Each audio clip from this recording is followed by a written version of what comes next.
So perhaps try to spend about 10 minutes speaking and then 5 minutes or so for questions. And we'll go ahead and get started with Na's presentation on course-based undergraduate research.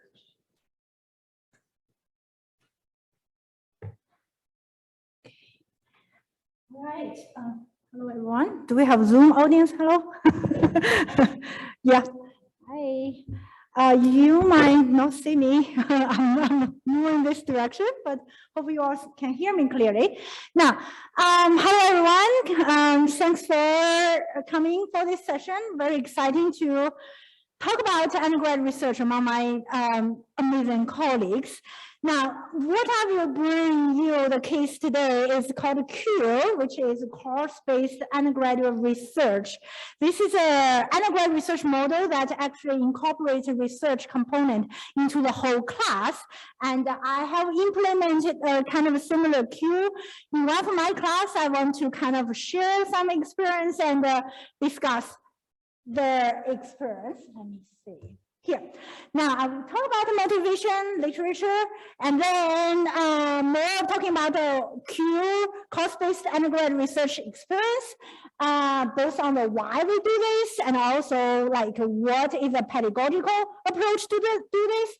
And then I will kind of introduce a case of CWAE that I have done in my class.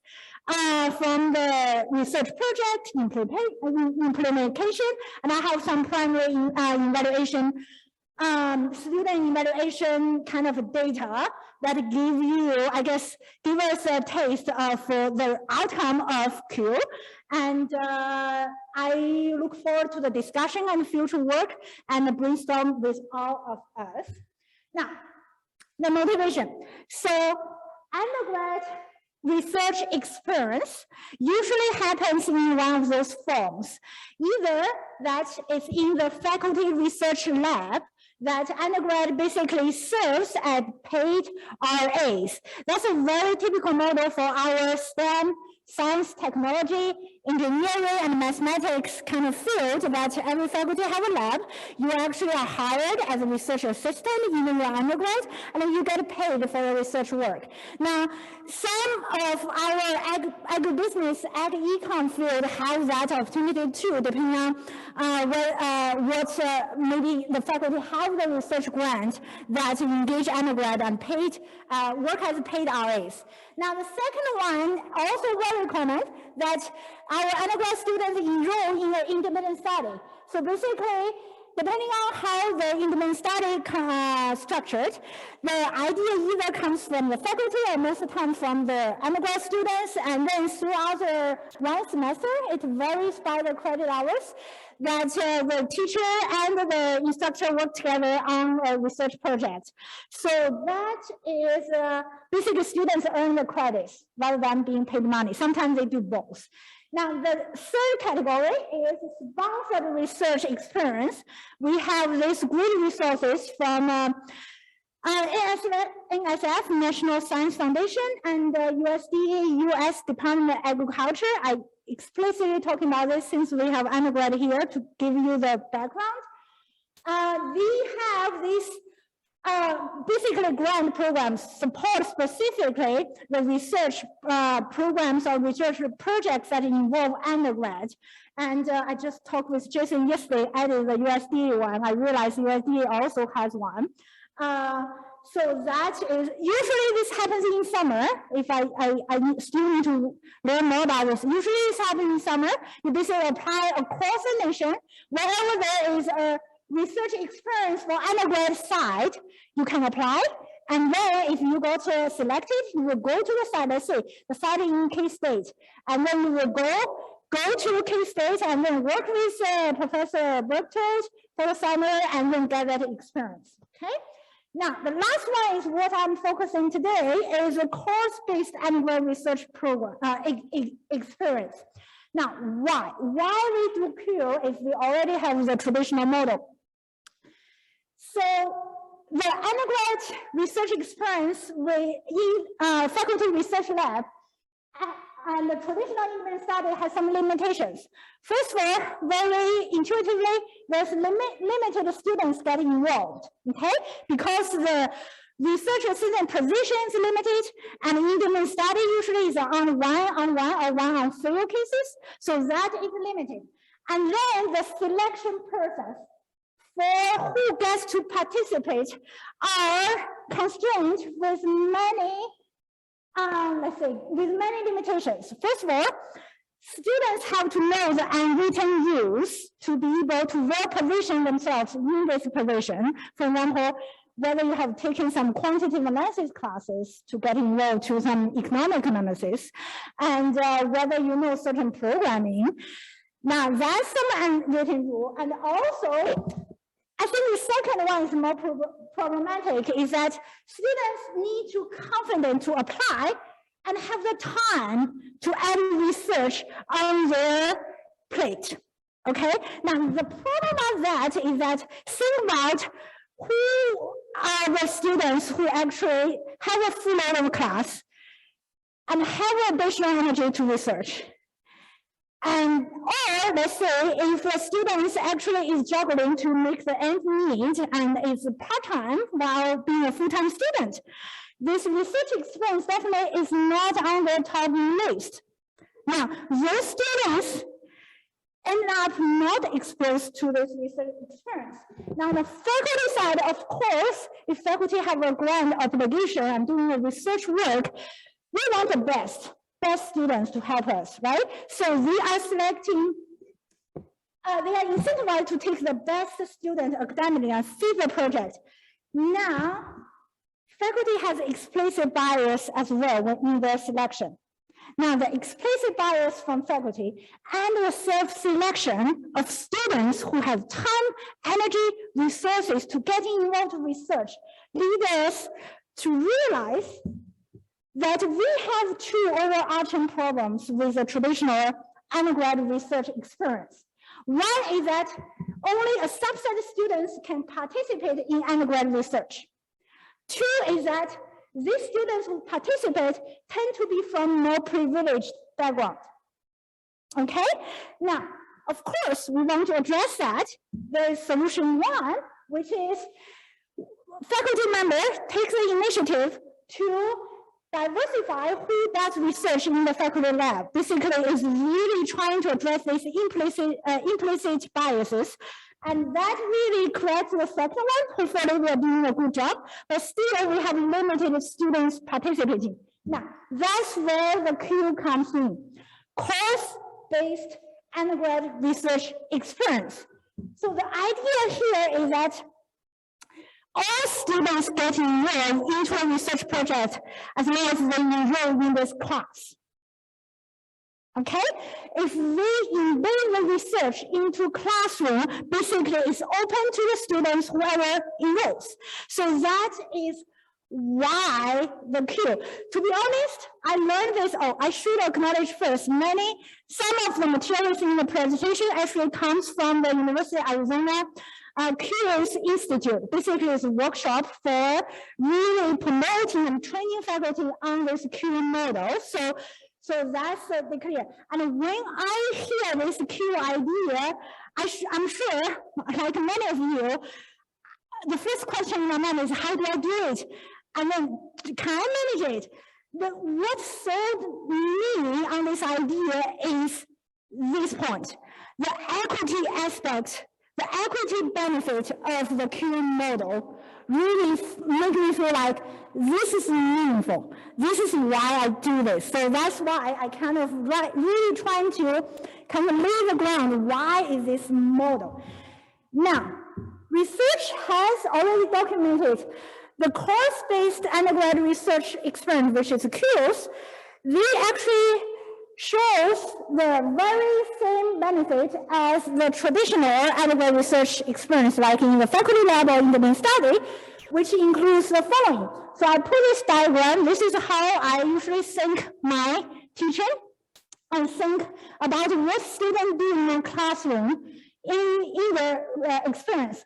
Basically, it's a three dimensions: think, do, and feel. Think is, do you have the knowledge base of your field? And can you think like an economist? in our field. Do is, can you do what ag economists do in your work? That's the skill side, the do side. Feel is something, anything related to motivation, belonging, and curiosity, all those that creates energy for you to learn. So think and do is really on the cognitive domain when we talk about pedagogy, and feel is more on the affective domain, which we don't usually talk too much because it's hard to measure. and also we are making progress on that.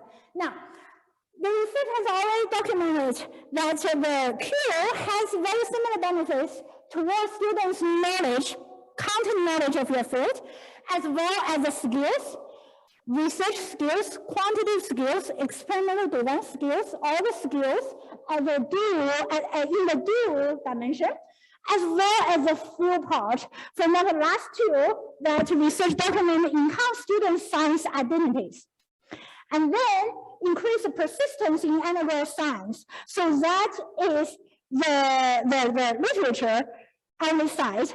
Of course, mostly are from the STEM field, and there are free research on the social science as well. And this benefit not only is on the students, but more magnitude-wise for the underserved students. Okay, and the first generation students. So that is documented. Now, what we are adding with Q is really that equity-based benefit. All these three dimensions, but to more students. So that is the value added from the course-based undergraduate research experience. Okay. Now, as a side note, faculty benefits too. So in the core, this is still a research experience, but research experience, yeah, I gotta go all the time. Yes, so if it's real research, faculty does benefit from aligning the teaching and research, and then actually contribute positively towards the promotion and tenure as well as the real research. Okay, now what is Q? Research embedded in the formal course, and what distinguishes Q, let's say, from some inquiry-based classes that you do a research project, is mainly on the last two components. For one, it should be a real discovery. You are doing something novel that the answer is unknown. For two, that project should have a broader impact and relevance. It's not only you or the class cares about it. For example, the outcome could be you have a data set to share, you have a publication to share, or you even the infographic or public piece to share that has a broader impact. So that's exactly what the Q is trying to hit for. Now, the pedagogy of the Q is really based on two parts. As I mentioned, the inquiry-based instruction, think about the traditional research methodology classes. All students who work on a project, we will practice all the scientific steps and process, and it's just, it doesn't make it clear yet because of authenticity. That research, whether the research has a larger, broader impact, whether it's publishable or whether it's really broad impact side, that's where the authentic and situated learning comes in, that we are really doing what they say in the context of a real scientific problem or question. So that is combined as a Q. So, sorry, Jared, I will borrow 5 minutes from you. So the case that I did is a food economic class. So I proposed and designed a class to really, it's a food economic class, talk about food supply chain first, and then we really dive into some food gaps, what we call that food insecurity, food waste, and then come together to talk about food policies. And this is a cross-listed with nutritional science to bring the health impact of the food system. And it is a team teaching with me and a colleague from nutritional science. And it's a general education course, so there's no major limitation for who can learn this class. Now, this class has been redesigned in the experiential learning design, which I was a fellow last summer, I forgot which summer, but their goal is really to connect the course with community and campus partners. That gives me the opportunity to make the project and research project real, have the broader real impact. Now, here's the project. Because our topic focuses on food system or also their impact, especially food insecurity as a module, we're basically trying to identify the food insecurity on USA campus. So it's a college campus food insecurity idea, and then we partner with the campus pantry, and then I craft this kind of assignment, basically is a research project plan to the class and present them at the beginning, that we work in teams, and sometimes because the project progress, so you see that the students work in teams. Some teams work on sampling plan, some teams work on building the survey in Qualtrics, some teams work on the distribution plan, and we all work on the survey questions. Okay. Now, with this project, here's the outcome. So students basically do an infographic. To be honest, I don't have enough time to do more detailed analysis given the time. And the students do infographic, and their audience is campus pantry. Okay? Campus pantry uses data for their grant writing later. And another outcome for me is that, well, another impact is that our Daily Wildcat is the university community newspaper reported our course project result, and it's in the middle of the pandemic, so that's something is on everyone's mind. And also, I worked with Dr. Anna Josephson, my colleague in the department. That primary data in fall 2020 actually fit into our grant proposal. And then this year, we did receive a grant proposal, a grant, internal grant at the university. And that is, so I do want to show you a little bit about the primary evaluation. I only have 20 students. Don't ask me why I don't have data in the fall 2020 when it's offered. It's an R&D story. So that didn't give me the data. But then there is 20 from last fall, and that's my class. They are from freshman to senior. Remember, this is a general education class, so I have really wide range of students from different grade period, and that's their research experience. Now, what do they think after the class? We did this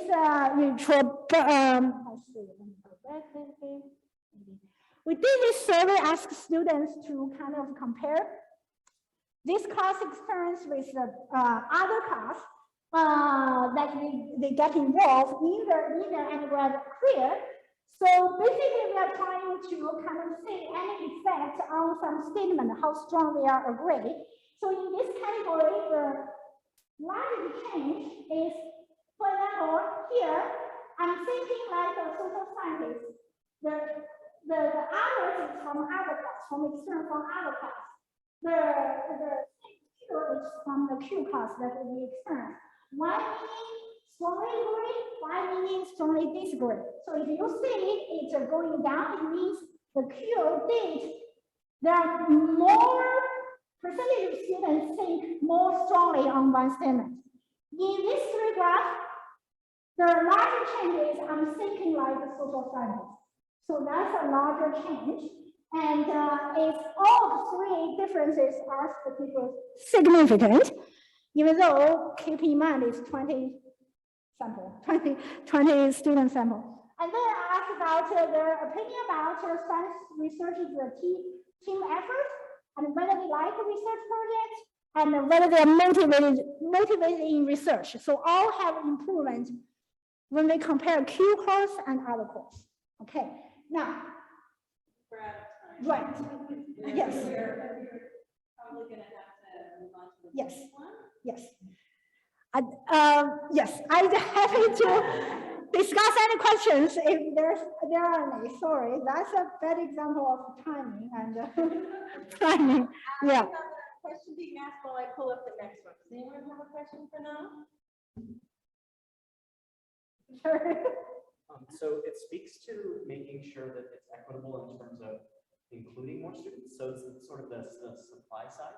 So we're trying to, or I take it back, we're trying to sort of correct the instructor side in terms of who they're selecting. Cure sort of solves that side. Right. It doesn't necessarily solve the supply side of students. So basically, you still have certain groups of students who may not be intrinsically interested in research or don't see grad school as a path.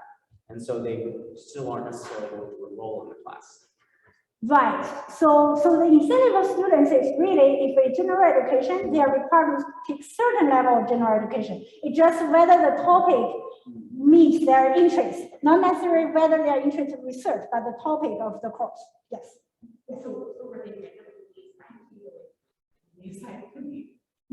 No. So they, yeah. I'll be short. Don't worry. Sorry, Valerie.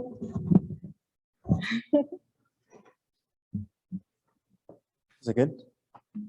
I think so. I'll give you a 1-minute warning if, No, it's You fine. know. Yeah, I'll be good. Thank you. Hi, everyone. I'm Jared Penn. I am from Louisiana State University, and this is some joint work with John. Is John in here? John Lai? Okay. John Lai and Misty Sharp at the University of Florida. I wholeheartedly agree with the CURE model. We were able to do that several times at Kentucky while we were graduate students. And many of those students went on to grad school and have done PhDs and all, so that there is value there. Okay, this work is about an ongoing, we'll call it an ongoing survey of the faculty to try to get a sense of why we are interested in doing research and mentoring students. Where'd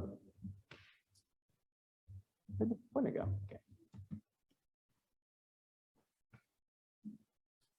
All right. So research, interest in research with undergraduates is growing. We've seen that across many campuses. The benefits, we have the benefits for ourselves as the advisors, to the students themselves. The self-interested answer is we think we'll get more highly qualified, more easily, or more successful students who are in that graduate program. The challenge is, we're still spending that time as an undergraduate, and so even if they get us a paper, it's not going to necessarily look like an AAEA. It's going to probably be at a sort of entry-level journal. Okay. Those resources in terms of sort of getting that student up to par, getting them up to speed is going to be challenging. Okay. There is some work in this space, but it's still relatively limited, especially in economics and in ag economics. Okay, so this survey was really focused on trying to understand the motivations of the faculty, what are the benefits, what are the challenges, what are those benefits and challenges to students, and then what is the support, both financially and in terms of perceived support. Of like how supportive do you feel your colleagues, the college, the discipline is toward pursuing undergraduate research. Okay, collected via Qualtrics here in April and May. And why I say it's ongoing is because we had about 45 respondents who were basically have engaged in undergraduate research, and we know we need to do another wave to really sort of bolster this sample. So I think here in August and September, if you have participated in undergraduate research and you see an email come from one of us, please consider taking it. And I know several of you have already taken the survey, so thank you for that. Okay, much appreciated. So you're just going to see some descriptive stats and some graphics today. I'm really curious to hear how people think of their own perspective and what we see here. Okay, yeah. So IRB approval, and again, the responses are for everyone who has participated in undergraduate research or advised undergraduate research. We collect a few, it's anonymous, but we do collect some information about the programs and universities, the individual characteristics of the person, what type of involvement they've had and what resources they have utilized. So that was the general format of the survey. A little bit about our respondents, 45 who have either currently or previously had undergraduate research experience or experience of mentoring students. 78% are from at R1, 71% are publics, 64 land grants. I was actually pleased to see that we had several primarily undergrad and HSIs in the sample. 95% of our respondents are at programs that offer an MS. Only about 3/5 have a PhD. I actually was, again, sort of pleased to see that we had pretty a good mixture of early, mid, and late career responses. And even with the appointments, that it's a pretty good blend of research and teaching. All right, so a little bit about the results, just to, again, we'll sort of follow along with those objectives. We're gonna just, again, see a few previews of what the respondents are thinking about. So for mentor motivations, you see that 1 is not at all important, 5 is extremely important. And why do we do this? What we see at the top is paying it forward, giving back, mentorship and advising experience, advance future research diversity. So we are much more interested, as you see, in sort of the intrinsic motivations, as opposed to these extrinsic motivations that are related to sort of getting articles, extension outputs, which I take some pride in as us as a group to say, like, we want to pay forward. And I think a lot of us here know that we have benefited mightily from some good research advising. Okay. So that's sort of, I think, a pat on the back to us. Important reasons to work with a student. This one I think was a bit of a surprise to me. The most important characteristics to decide to work with a student according to our sample: self-motivation of the student and their intellectual curiosity, creativity, and creativity. So to me, that just says, does the student have raw talent? That's really what we're thinking about. It's not so much, have they seen this data before, or have they made a lot of presentations? What we really want to see is that we think this is a person worth investing in. So again, I think this is something we can work on. This is something we can work on. Something we can work on. This one sort of surprised me, because again, when I'm screening myself, I'm thinking, okay, these two things tend to be highly correlated with that one, but just my own personal opinion. The mentor benefits, tying back in with the motivations, we see that the mentors are really interested in basically 0-1. The one if they chose this particular option. So personal fulfillment, again, I think my own experience, it's because of the folks who invested in it. But we're not thinking so much about our own professional advancements or the research outputs. Perception of, and I'm curious if we sort of started from some of the same papers, not, because some of our questions that we pulled from the literature, and this question is basically our perception as mentors of what students gain from research experiences. So do we agree that when they participate in undergraduate research, that they will be more able to think like a researcher? Will they become a better researcher? Do they have a better sense of whether or not graduate school is well suited for them? And this general consistency that yes, we all agree that many of the sort of reasons, both implicit and explicit, the mentors agree is something that the students receive as being part of this. The outputs, we see that fairly often, or actually nothing really comes in as frequent. 3 is sometimes. So at best, sometimes we get a research presentation. At best, sometimes we get a graduate school admission. But it's still, I don't think many of us are holding ourselves or our students to in peer-reviewed hubs or even extension outputs. And I thought that was a bit of a surprise in that these are more readily, the time frame to get these out is much more accessible to the students and to the advisor compared to, say, doing one of these. Yet they're all very, very similar, which was a bit of a surprise to me.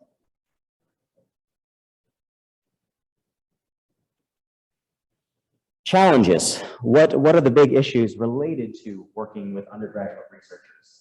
Limited undergraduate interest to do research, the time requirements, again, our perception that it's not going to help our tenure packets, funding not so much, and then the personal interest of the students or of the mentors.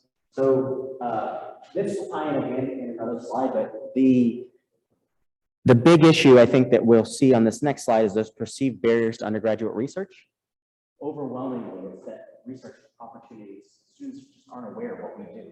I think the majority of students just say that we're teachers, that we're instructors, and that this whole other part of our identity with respect to research is very foreign to them. It's not so much about the money, it's more about, okay, not being unaware that these other opportunities we're speaking to, not that there are these other jobs, these other internships, I think that we have more to offer than they realize. It's sort of on us, or at least as an implication, it's on us to be thinking more strategically about how to showcase how this can be work, and it can be a career path for them. Again, for me, it was a bit of a surprise that I'm getting more towards like, at least showcasing what you've done at Coursera on stand-up. That's something that I would like. You're putting forth a good faith effort to showcase that you're ready to take on a little bit more with respect to data. Recruitment, how do we go about trying to recruit undergraduates? And this is not from, we did ask it both ways in terms of course-based research as opposed to individual research. This is from the perspective of individual research. How do we go about recruiting students? The majority of folks are recruiting both through students who have expressed interest in your research. So it's good to see that the way that it aligns at the graduate level, it aligns the same way at the undergraduate level. And we still are thinking about how well we've seen them do in our classes, or even that recommendation of someone else. Okay. We're not thinking so much about clubs. I know that we do those things, that we'll go to the research fairs and whatnot, but it's the more genuine connections that are really showcasing that ability to find a student. Okay, the last two questions that we're going to talk about are support. So financially, we are trying to use, we do use resources from the department, from the college, and from the university. We are not using resources from professional associations, so I'm guessing that means SAPA, AAEA, and I think those are the two primary ones that we would be thinking about primarily. This is the last one. This is the interesting one to me. What do you think is the perception of engaging in undergraduate research towards promotion and tenure? We are, again, none of these are great, but I would say we think that others within our discipline do not hold the value that they place on our efforts in undergraduate research are much lower compared to, say, our departments, the college and the university. That was a bit of a stark result to me. I could go over a few takeaways, but to me, again, it's sort of the strategic response. What do we do with this information to like helping students be more aware? I thought about, okay, I've had undergraduate researchers, they can give a practice talk getting ready for AAEA in one of my classes. And that will sort of showcase to the students, hey, there is someone doing this work, and now they can do something like that themselves. Does it mean that at SAEA we give some sort of like, a lot of your Quiz Bowl teammates, they go on to they get paid to go be grad school. There are, I think, sort of simple ways that we can be thinking about making some adjustments that I hope many of us here would be valuable towards crafting more opportunities for undergraduate research. Okay, that's it. Thank you.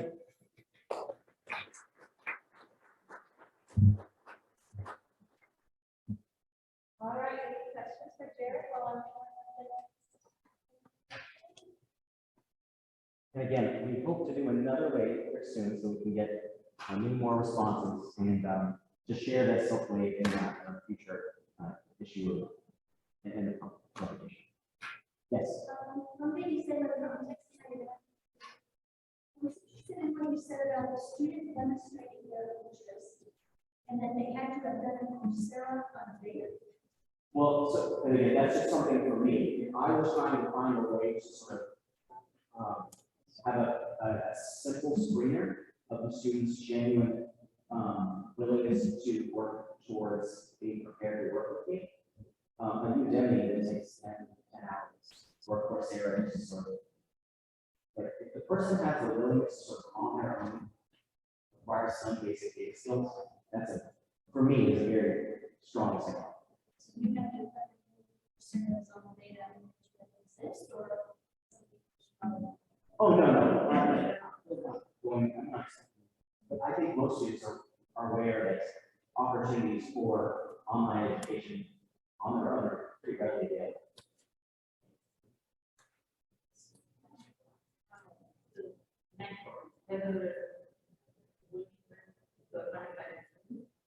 Change anything about the any kind of you come up with new projects that are tailored to will make you think of how to project like you want to or make sure that things that can be applicable to would that fall into I don't think so. I mean, we were definitely motivated by that. I mean, as Jared and John and I were all quiz-full students, undergrad theses, you know, we thought a lot about that. It's kind of hard to, you know, we wanted to ask something like that, but then we're like, we're getting way too far from our objectives and it's already long. I think. But the idea is iterative to say, once you have done support with undergrads, how does this change the way you would plan? Is there any existing research or are you down the line planning to see what the departments and the colleges and the university kind of to counter what these perceptions are versus how the perceptions are on the other side? So like, how does the college view it? Or what do they say? What do they say? How does the department view it? Or what do they say? And I know that this would be tricky to capture, but I don't know, like, did you base it off of anything? So you're sort of asking like, okay, the objective version of how departments and universities perceive. Yeah, because you captured how they think that others see them, but how do others see them? Yeah, no, that's another really good point. So like how congruous are the perception versus the reality? That's something we consider. Awesome. Great job. I had originally hoped to have a student panel, but being late in the day on Tuesday, Elizabeth is the student panel. So we'll hand it over to Elizabeth. Yeah. Those on Zoom are asking to speak in the mics. Yeah, I can do that. Thanks for Hopefully you can hear me well, people on Zoom. Yeah, so my name is Elizabeth Thelmany. I graduated a year ago from University of Maryland with an agribusiness degree, an undergrad agribusiness degree. And so being more like fresh out of the unit, like the undergrad experience, I'm here to kind of share some reflections and takeaways from that. And I did want to start though with a quick feel for the room, because I was asked to like give pointers kind of to both sides. So how many of you are undergrads? Are there any grad students here? And so are the rest of you all teachers, professors, staff, faculty? Okay, sweet. Great. So I have a different, I would say I didn't have the most traditional like undergrad perspective because I was raised by a professor, and I was an only child, and so I was brought to these meetings. This is my 20th AAEA. I'm 23 years old, so missed a few, unfortunately. And so I think the biggest thing with that is I just, in general, see the professor's perspective. Like I'd hear my mom talk about her students, and also it just made it that like I saw them as human, and I respect professors, and I just see it all in a little bit of a different light. So I want to say that as a caveat, but I'll try to speak from like my friends' perspectives and classmates and whatnot from what I've heard from them. And I actually chose University of Maryland when I was looking at schools because I knew there's opportunities for undergraduate research, which I really wanted to at least have the option. And there are certain schools I'd go to and they're like, what do you mean you want to do research as an undergrad? Like you're in an econ path and there's not really research opportunities until you're a grad student. So I actually chose Maryland because of how it was a very warm, welcoming environment. That was like, we have like these buses on campus that say like, think fearlessly. And so I think we have some good marketing that actually is effective at like, the university as a whole wants students to challenge themselves and try things and make mistakes and learn.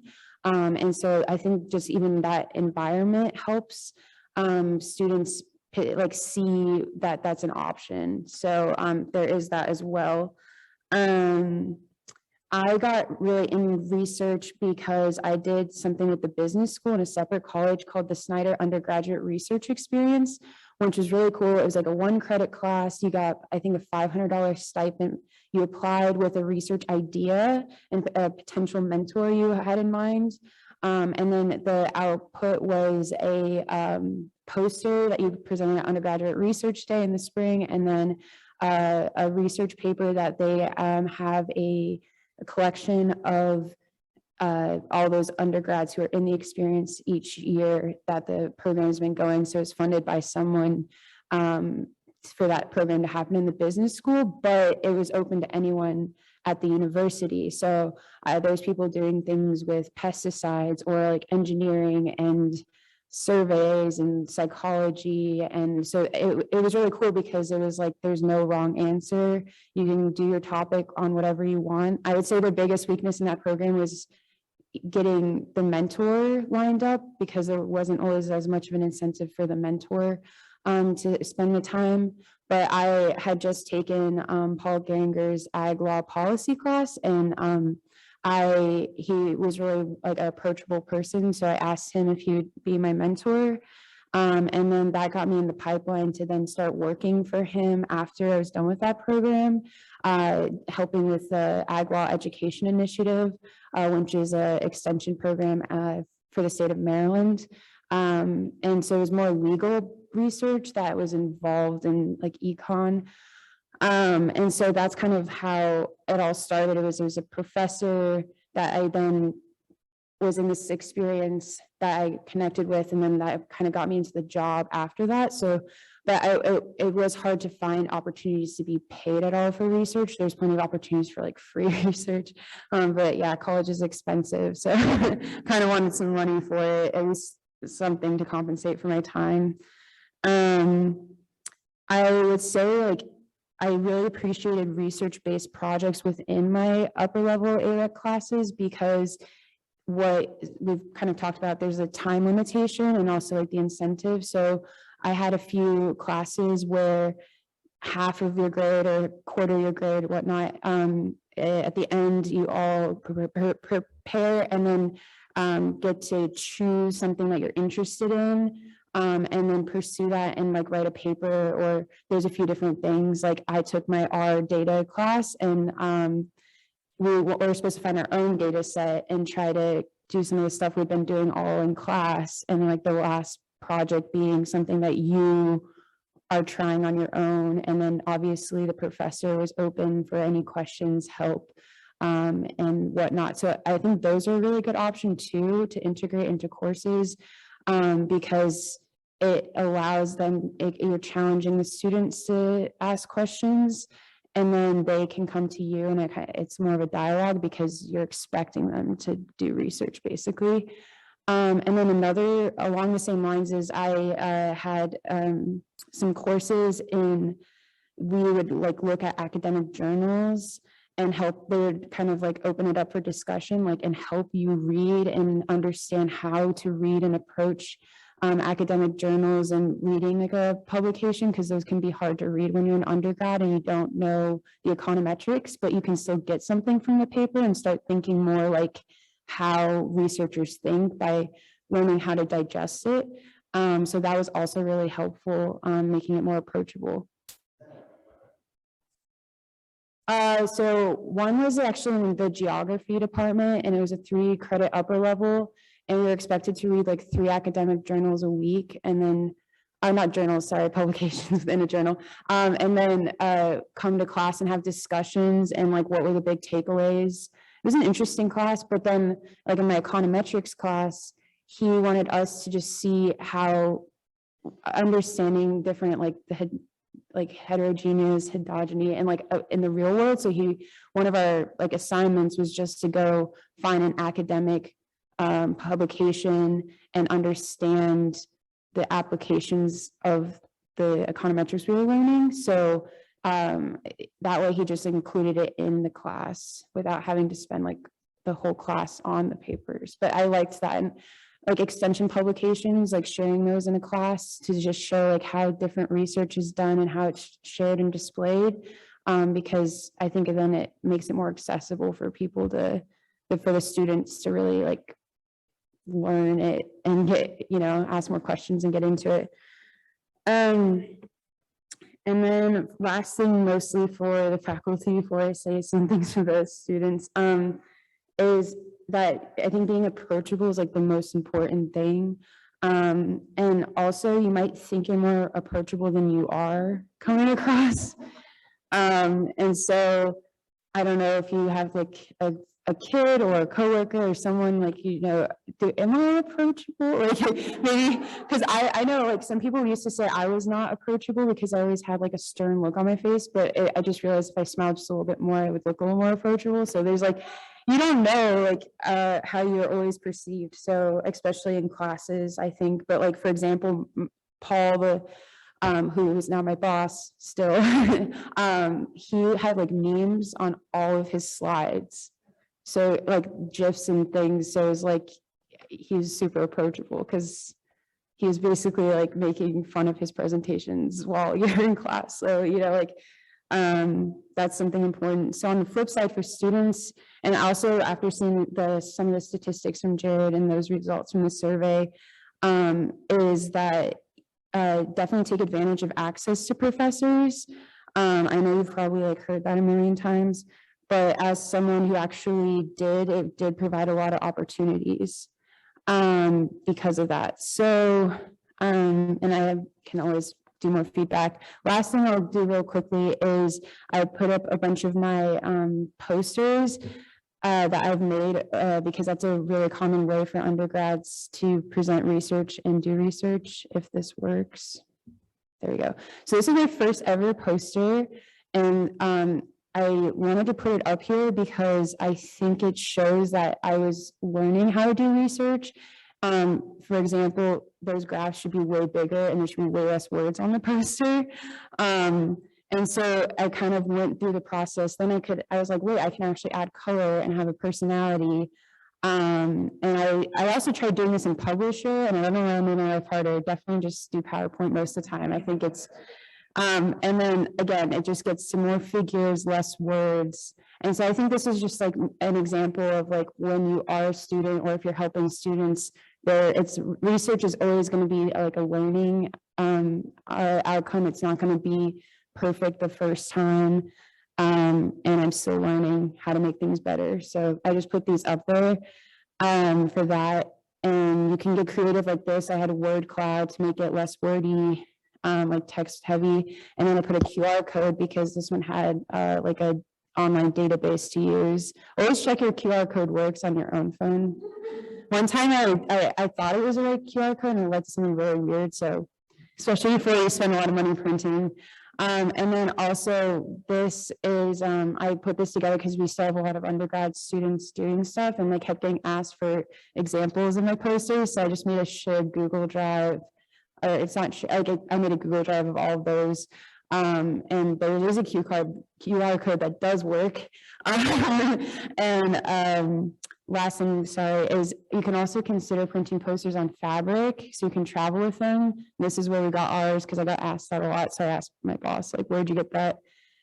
And then that's my email. So it's just my last name at umd.edu. So if you guys you didn't get the QR code or you want to reach out or talk, I like research and helping undergrads and mentoring, advising, and I'm still learning. So yeah.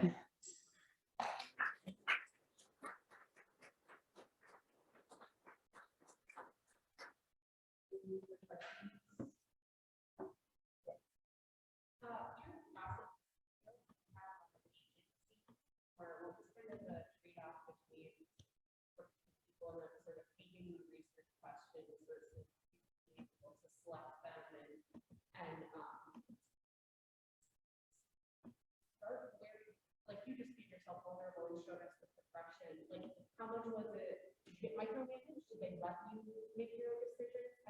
Yeah, so I would say like my boss at St. Paul, who is a mentor, is very hands off and like the feedback that me and other students are getting is like sometimes we actually be more directed.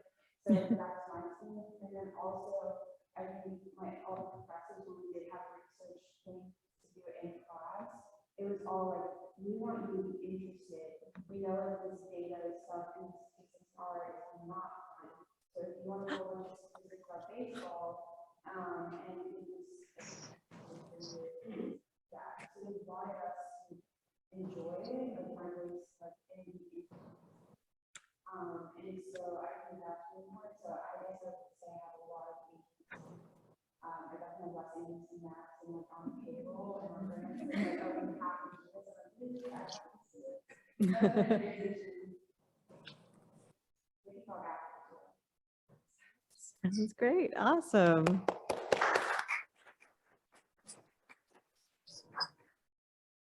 Recording in progress. It was loud. Sorry about that. Awesome. Thank you, Elizabeth. Now we have Jason presenting for his team.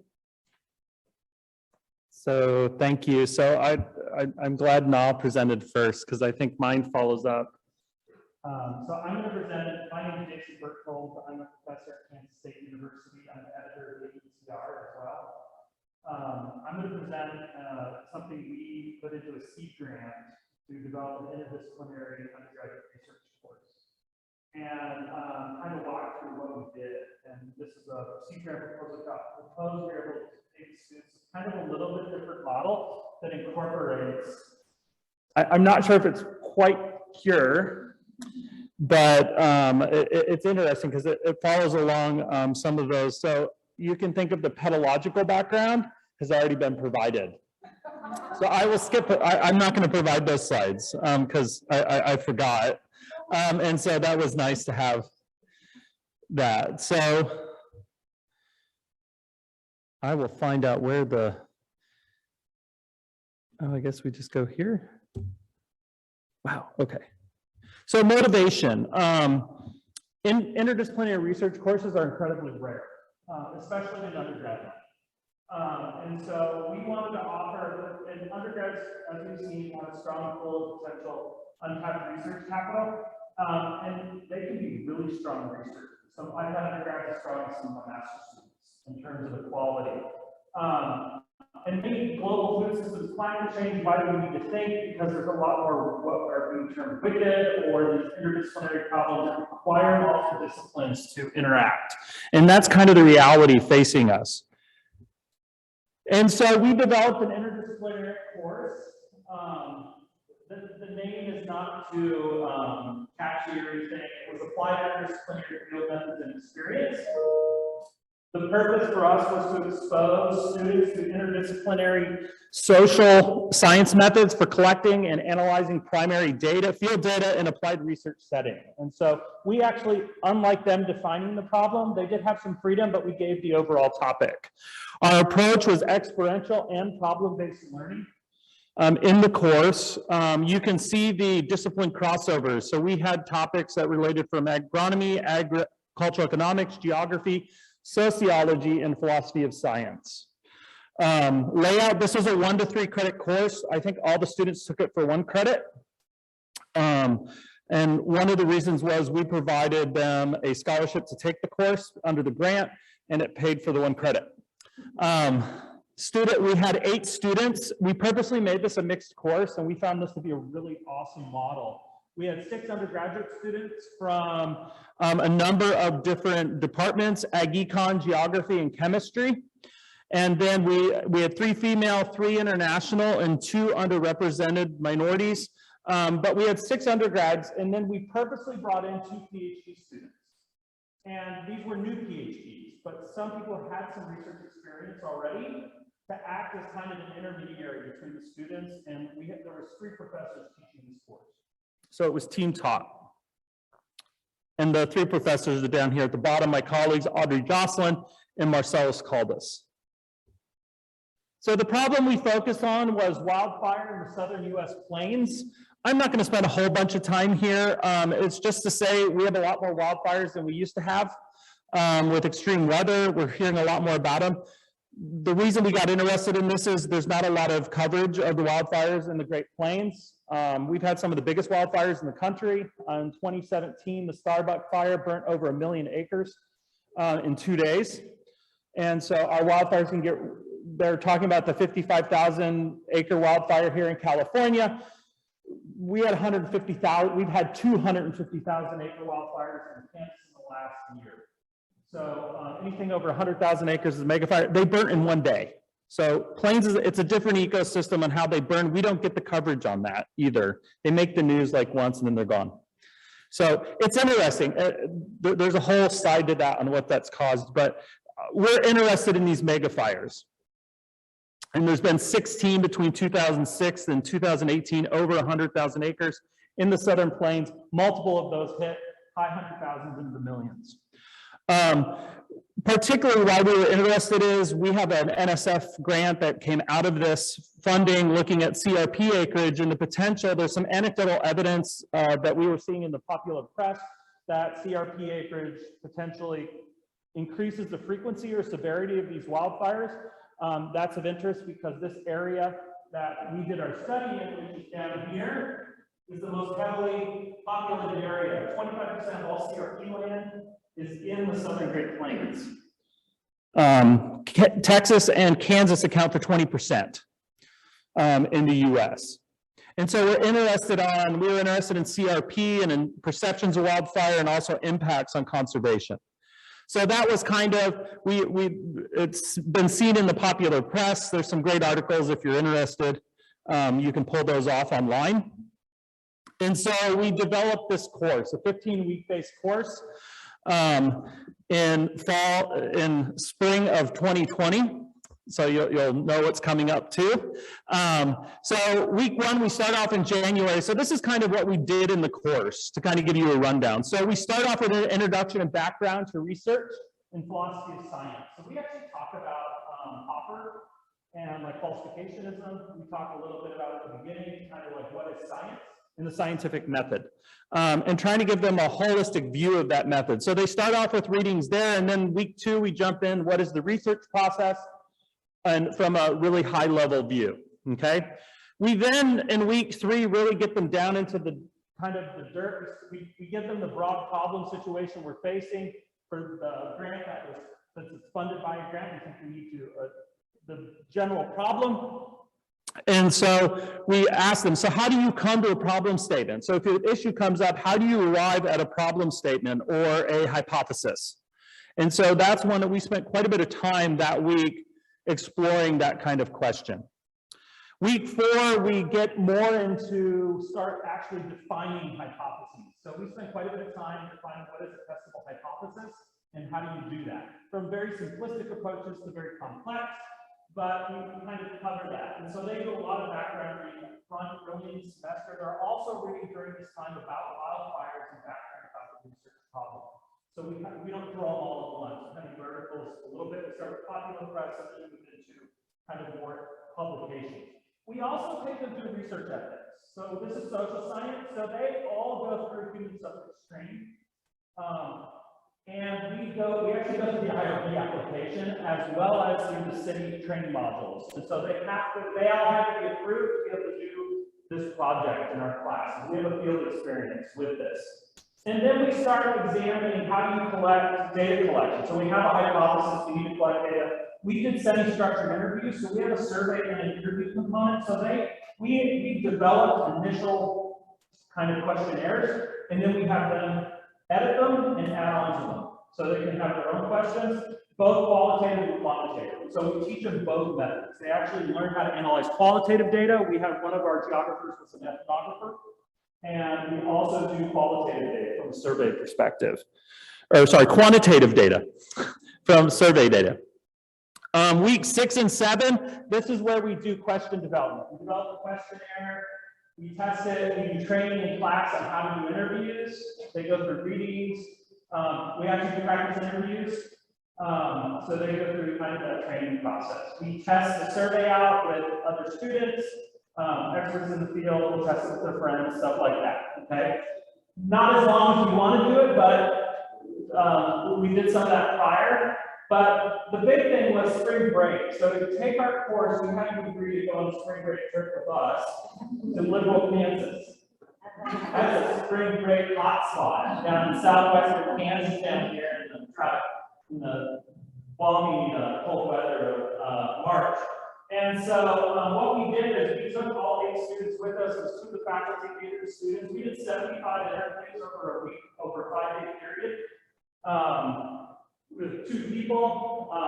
For example, I took the students and I was down here in Panhandle of Texas and Oklahoma at these locations with 2 other students, doing interviews with them, collecting data. And so we interviewed 75 farmers across this area for our seed grant and collected that data. And so they spend 1 week in the field actually doing this. So we are initially in the room with them and then we move on.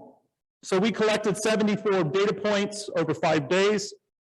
We asked about wildfire experience and perceptions, CRP, and kind of wildfire and CRP relationship. All interviews were recorded and we did get IRB approval. In terms of course progression over the remainder of the course, we do spend quite a bit of time on how do you code and clean survey data, also how do you code qualitative data, and then everyone had to transcribe transcripts manually. We didn't do it. It was one of the homework assignments. So they got the wonderful thing of transcribing an hour interview with the producer. And so they did that. So, but basically going through doing this, and then they clean data and put our survey data together for us, which we end up doing a little polishing ourselves afterwards. But after this was during, so happily we got our data collection in the week before they shut us down for COVID. Literally, we came back from spring break and we went online that next week. They gave us 3 days off and then we were online. And so the course, we spent a lot of time, we then teach them how to analyze qualitative data using like Vivo and other software. And then we use Excel and we teach them basic statistics, mean separation tests, descriptive statistics, and kind of basic linear regression. And then toward the end, they actually develop their own hypotheses and questions, and they create their own posters. So one of the outputs of ours for the final project is they have to create research posters with a small report. And so, example, hypothesis agriculture reduces the direct wildfire experience impacts CRP enrollment decisions. And this student found wildfire experience does have a statistically significant impact on CRP enrollment. Actually, I should have said does not. Many other factors likely influence this decision. So they found they actually negate their hypothesis based on the data we had. We had other posters and similar. One was looking at biomass and CRP and impacts on frequency of wildfire in Great Plains and finding a strong correlation in that. Okay.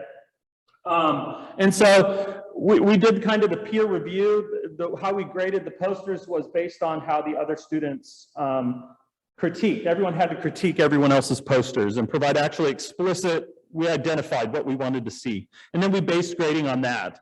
In terms of students' takeaway, our students loved it. The PhD students were not based on qualitative or quantitative data. Neither of them done survey work, so they both learned at the same time because that's what they were doing in their PhDs. But they got in. A lot of them liked it because it took them through the entire process. And we consistently got that it was one of the best classes they had taken. I'm happy to say all 6 of the undergrad students who went through this are now in graduate school. I think all of them went to masters, different chemistry student did his master's in journalism. But all of them ended up in grad school. Yeah, different programs. So what? Yes. It's a million year tax. I have someone who told me they use this as their Zoom background. Yeah, that's awesome. They said he always gets comments, it depends, but. Awesome. Well, great job. Do we have any questions while I pull up Roger's presentation? Yeah, this is kind of all, like what I've actually seen here is your comments undergraduate research, almost every example you guys are doing is engaged scholarship and outreach and extension and mix. So I guess it feels like there's a theme there, like is one of the good pathways, particularly for undergrads, a version of research that has an engagement and a set of outcomes that are very high community or students. I'll be able to get those success. I'm on an export grant, which I'm not part of it. I'm doing the RD program under the research experience for undergrads. We have not people, the other one is next. We have a science data core, which is actually a set of classes where it's a capstone senior level class to bring in multidisciplinary majors to actually build communities and solve community problems using data analytics. And they're going to teach the data analytics, but part of the course is they got to go to the communities, collect data, talk with the community, work face-to-face, create solutions at the end of the semester, actually try to present a solution or recommendations. And so that's the whole idea, and part of it is cross-three universities, coordinating all three to do that with community colleges as well. And so they're trying to work with community colleges. So no, it answers. And the take home for that is, and both your survey and when we talk about funding, is we probably are underselling the whole extension programs we pay for both funding fees and you know, making sure they're of the right of what students think their engagement and stuff. Because you know, there might be people who didn't have this, but it's all research one. As it's just keep thinking about how this can be framed so it feels like the most approachable. So for me, the other strategy too for faculty is writing student grants. The one thing we paid every student $1,000. They can use it however they want. But what we found out is paying them, because most of our students took the 1 credit course and took it way over. They probably didn't 3 credit. But they all loved it, they didn't mind it. And they said some of it wasn't those hard, some of the data stuff was time consuming. But one of the big things we found was, and just writing into grants as an educational component, fund those students and fund that, and it's not a lot of money. The big thing for us was, it was $8,000, maybe PhDs do the same for that, and it was, I think we had about $8,000 for travel to pay students to go to the field. Because we paid all expenses for travel, so. Well, now it's a lot of application. I was curious if there was any feedback from students on, it seems like, you know, they have their individual projects, if they have, like, monitored. Yes. And then that's the one way when I was doing undergrad, sometimes we felt really overwhelming. You guys are the only one. They love the fact that we have PhD students, because they can talk to them instead of the professor. They're all hung out, so like they would hang out with us. If we went to dinner, the now was already it's all we talk about it. So, but they went out and hung out together, and they really, they bonded. They loved it, and they really got it. We were floored when we went to the field, the quality of interviews and initiative. Like they went out, and by the end of it, they were doing cold calls instead of interviews. We didn't have to even, they were like, oh yeah, one recommended, like one was from the area. It's like, yeah, we have people over this county every morning, so I can go to them, they drove out and spent a whole day on another county. So, contacts I got. So, yeah, it's, the classroom experience, I would say, individuals great. I think it's really good honor, but it's great to have a group working together. Because I think we can bounce ideas off each other and support outside of this, the professor. All right, we only have a little bit of time left in this session, but I don't think the next session starts until 2:30 anyway. So don't feel cheated too much there, Roger. Okay, we'll see you around. Okay, this doesn't, how do I advance the next slide?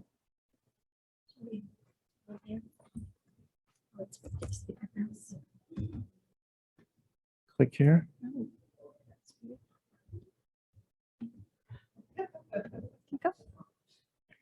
Okay, so one of the things that we normally think about when we do undergraduate research is this model here, where you're getting these high-performing, motivated students, you're getting them to cross the big high terrain here, and they're on their way to their academic career. And the Council of Undergraduate Research, they have this model here where they say that you have students do these investigations that are original contributions to the discipline with a mentor by faculty, and it leads to these great outcomes, improving their critical thinking, motivation, and confidence. And so I got to wondering, I'd like to have all of those things in my students, but I'd like to do less of this per student anyway. And I need to have them I need to ask my students to do this, to make these contributions to the field.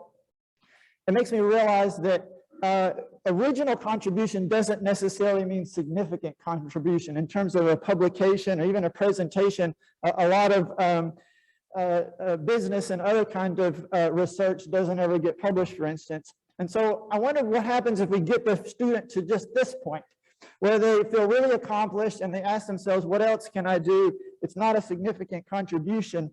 And scale really matters here. So I can spend my time mentoring 2 high-performing students towards a publication, for instance, or a presentation, or I might be able to do 4 students and get them part way, or I might get 8 or even 30 for the same effort. And that's the question of scale, and that it matters.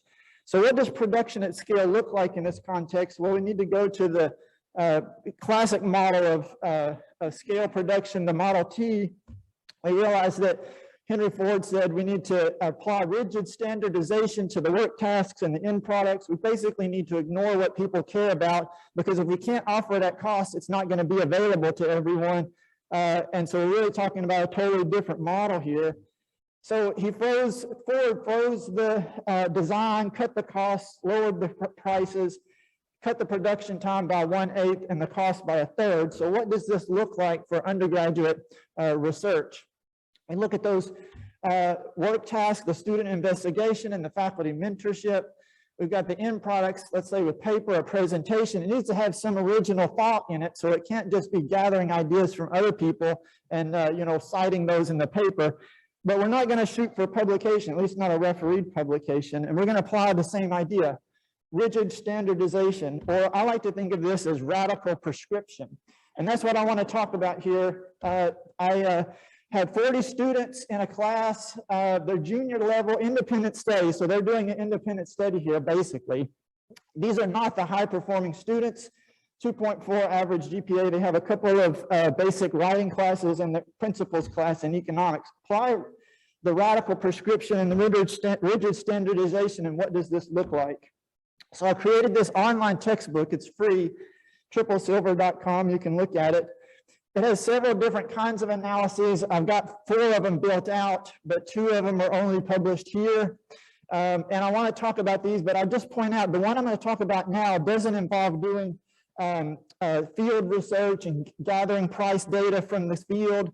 All of the other ones do. I had to keep dumbing it down. That's why I kept up having so many examples, because my students couldn't do the level that I wanted, but I finally found one that even these students can do, and once they can do that, they can do the other ones. So this is a global commodity market analysis. So it's, again, the simplest. They're just going to do an analysis of a global commodity market. I'm going to give them the initial global world price and quantity data for them to start with. They're going to identify, this is super simple, I know, 6 factors that affect supply and demand, shift left or right. That's all they need to do. Then they're going to apply some weights to those factors, and then the outcome is going to be that they can predict the direction of change in the future market price and quantity. They're going to write a 20-page paper and then do a 10-minute video presentation and finish up the class. So what does this look like? Now, there's a lot of words here, but this is copied verbatim, screenshotted from the textbook. So look at the top there. This is the first part of the analysis, the market definition. It has prescribed content all throughout, a title page, a purpose statement, a method statement. It has prescribed tasks, so you've got to inform and describe and rationale and provide specific information. Then it has prescribed paragraphs. This is exactly the number of paragraphs and the range of paragraphs for this section. Then it has prescribed visual aids, which the textbook goes through and shows them how to create visual aids in the prescribed format for a visual aid, like a figure or a table. And that's where they need to provide them, and the content for those visual aids is given in the textbook. It even has prescribed language, which is really interesting. So here's the first thing that comes in the paper is this sentence. This report defines and examines the current global market for, fill in the topic that you picked and the date, the current date, and the either 5, 10, or 15 years into the future for what you want to do. It also has these prescribed blanks that they fill in. There's even prescribed footnotes. The one that comes here is to address the plagiarism, which they always ask, how can I copy all your stuff and put it in there without giving citations? And I say you need to modify the originality expectation of the reader so that it covers your ability to quote and copy as much stuff as you want from this text without giving further attribution than this single footnote. Then looking this is the method statement. So this is the second paragraph. Again, you got to cut and paste this whole paragraph right there into your paper, fill in these blanks, and then you've got prescribed content. I control the methods. That's important because they can't go off track and do something else. Then, so what does this look like? So you've got this text that gives them this rigid framework. I prescribe the link, the organization, the visual aids, the content. There's 3 paragraphs of theory that they just cut and paste straight into their paper because it's all the same. They read it, they try to understand it, but I wrote that. It goes in their paper. The prescribed language I talked about, the prescribed footnotes, and so the students do contribute something original. They're choosing the commodity from a list that I give them. They're choosing the analytical time period. They're identifying with evidence. The shift factors are supply and demand, 6 of them, left and right. They're applying their own choice of weights with their own rationale for that. And then from that falls out the conclusion of the direction of change in market price and quantity over that period of time. This is not how people learn to write and do things. It's totally out of vogue anymore.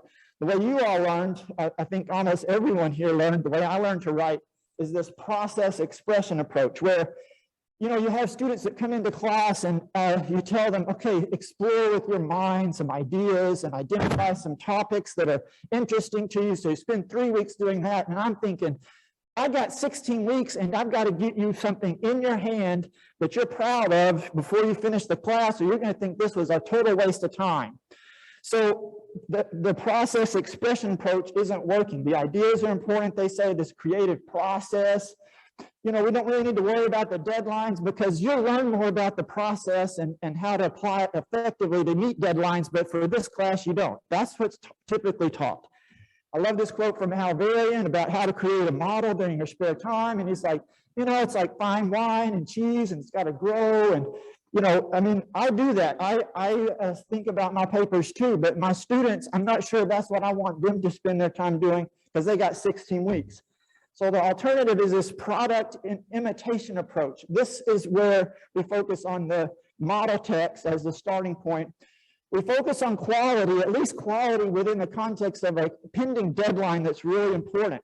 So then I've got this quote that's from one of my students, and I'm almost finished here. So the students described this so well. She says, the course is laid out very well, specific enough that everyone has exactly what they need to get a good grade, and write an analysis that will look very professional to others. I tell these students, print this thing out, go to the career fair, carry it with you with your resume, and when you're walking around, set it on the table with your resume there and start talking. Somebody will ask, well, what's that? What's that right there? And you pick it up, oh, this is an analysis that I did. It was for the whole semester. My professor didn't help me at all. It was an independent study. I had to do it all by myself. And you show it to them, they're going to flip through. It's beautiful. It's got figures and tables, and it's organized, and it's got a conclusion, you know, and it's got your own ideas that you came up with, that you didn't just borrow them from citing somebody else. And they really like it. And my students tell me, sure enough, that's what happens. So here's my students. They're telling me these students have an average GPA of 2.4. They come into my class, they think that this is just not going to work. They're not going to be able to do this. And yet, after I tell them, we'll pull out a Word document and write that first sentence on it at the top. That's the first sentence. That's where you start. And they're like, well, I got the first sentence done at least. And so it gives them a way to go. And then the main thing is that these students leave this class. I have been surprised by how many students leave a class with all the work that they've done. They don't have anything to show for it, no portfolio piece, and they're not proud. They know that they're not proud. They don't have anything. And my students finish this up and they're like, man, this is, like I used to tell them, slide it under the door, because I used to get a hard copy before a pandemic. And it had a sign there. If I'm not here, just carefully put it under my door. I'd come back, there'd be 3 students lined up, and I'd be like, why didn't you just put that under the door? No, I open up my door, I walk in there, and they're like, here it is. I was like, and they said, I'm not going to slide that thing under the door. And so they want to hand it to me. And I'm like, you sound like you're really proud of that. And they're like, yeah. Then they just go on and on about how proud they are. So that's the idea.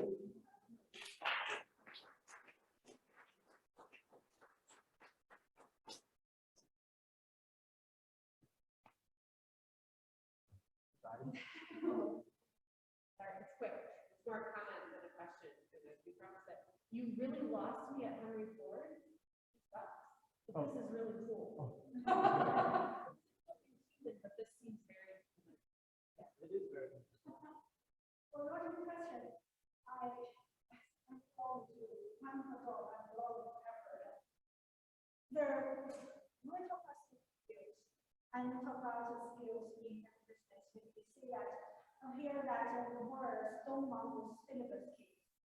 Don't want those, basically, that we have to have a very long syllabus, tell them exactly what they do, follow. And in the workplace, we cannot take initiative and get things done. So what's your thought of this approach about training the students? The questions about training students, translating this to the workplace. I think this kind of work is really translatable to the workplace more than a lot of the kind of research that we normally think about.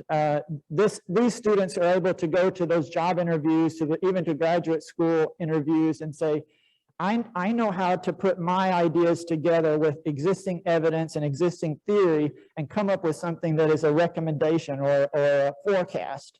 I think that's the real nugget that students don't understand. They think research means you grab a bunch of ideas, cite the ideas from other people, and you conclude what the other people already concluded, years ago. I don't know if I answered your question yet, Michael. The question I have is how many of the students did not follow stats? Did not what? Did not follow the guidelines. Oh, so how many students don't follow the guidelines? Well, I do have them submit stuff, and there's information on this on the homepage for the textbook that describes some ways to do this in your classes that are a little different. But I learned to put students into groups of like 3 or 4. And so they're all doing the same thing, but they have to do their own report. And so they get to talk to each other. And somebody says, it says you can't, it says there's like a prescribed sentence you have to put right there. And so that turned out to be helpful, and the students appreciate it. So they don't have to ask me for so many answers for that. So yeah, and there's about probably 10% of these students that just give up. Like they fall off the face of the earth. I never see them until the next semester. I had one student two semesters ago who did that. She showed up again this spring, and I always give the top analysis paper for an award, and she got it. And I was like, what happened the other time? And she's like, I just didn't think I could do it. And I came back this next semester, and I heard you say, just trust me, I will get you from here to there, but you've got to trust me to let me help you do it. And so I just decided that I was going to do it. It's like some kind of mental thing in their head that they have to just accept that you can get them there. Yep. So you showed us the scaffold that you provide with the number of paragraphs and the figures provided with figures. Do you feel that students then are able to think of organization of future projects and build their own scaffold? That's the idea. So the question is about how does the scaffold translate to future projects that they're doing? So you start with you need a title page. It needs they understand how to do graphs and figures and use them in artistic ways and use them in traditional ways. Then they understand that they need to start right at the beginning with a purpose statement, right at the beginning with a method statement. Then they need to follow that very carefully. And so the students tell me that they understand how that works, and they can apply that to the other kinds of work that they're doing. Okay. Just follow up. It sounds like this is 100, 200 level class, right? This is a 300 level class, so junior. Yeah. Maybe so towards the capstone project is kind of a little more abstract, but look at their effect on that. Their own organization takeaways, I think that's so. Yeah. Yeah. And I also think that a whole lot course is Right. Thank you very much.